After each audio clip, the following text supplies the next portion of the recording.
Hello everyone, we are going to be getting into Judges again, finally, chapter 2, and listen up because this is a very interesting section. Let's get to it. This will be Judges 2 verses 6 through 15.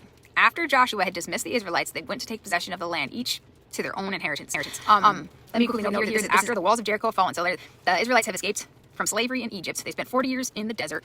Now, pretty much everyone has died except for Joshua. I can't remember the name of the other guy. He lived to be really old, and then he got an inheritance, and then he also gave his daughter this inheritance. Why am I like this? I can't remember his name. Caleb. Anyway, point is, like, now the Israelites are fighting, taking over parts of the land, and that's what they're in the process of right now. And it says, after Joshua had dismissed the Israelites, they went to take possession of the land, each their own inheritance. The people served the Lord throughout the lifetime of Joshua and of the elders who outlived him and who had seen all the great things the Lord had done for Israel. That part's very important. Joshua, son of Nun, served the Lord. Joshua, son of Nun, the servant of the Lord, died at the age of 110, and they buried him in the land of his inheritance at Timnath-Heres in the hill country of Ephraim, north of Mount Gash.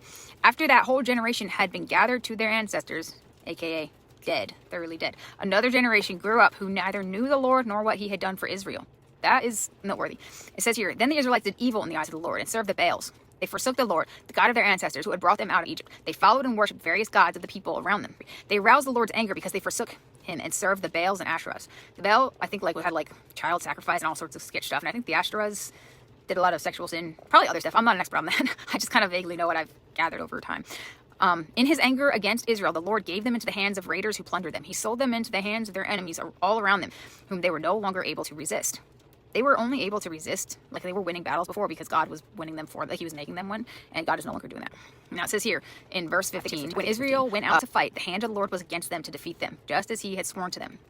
And they were in great distress. So the Israelites are in great distress, and God is handing them over to the peoples around them because they're not serving him anymore. I want to read something from Deuteronomy from before the Israelites ever entered into the land, into the promised land. This is something that Moses said, but said like for God, like God, instructed him to give this speech. It says, "Hear, O Israel, the Lord our God, the Lord is one. Love the Lord your God with all your heart and with all your soul and with all your strength. These commandments that I give you today are to be on your hearts. Impress them on your children. Talk about them when you sit at home and when you walk along the road, when you lie down and when you get up. Tie them as symbols on your hands and bind them on your foreheads. Write them on the doorframes of your houses and on your gates." That's Deuteronomy 6, verses 1 through 9. Israel must not have done this. Like it says here in Judges, it says, after that whole generation had been gathered to their ancestors, another generation grew up that knew neither the Lord nor what he had done for Israel. Why didn't they know what the Lord had done for Israel?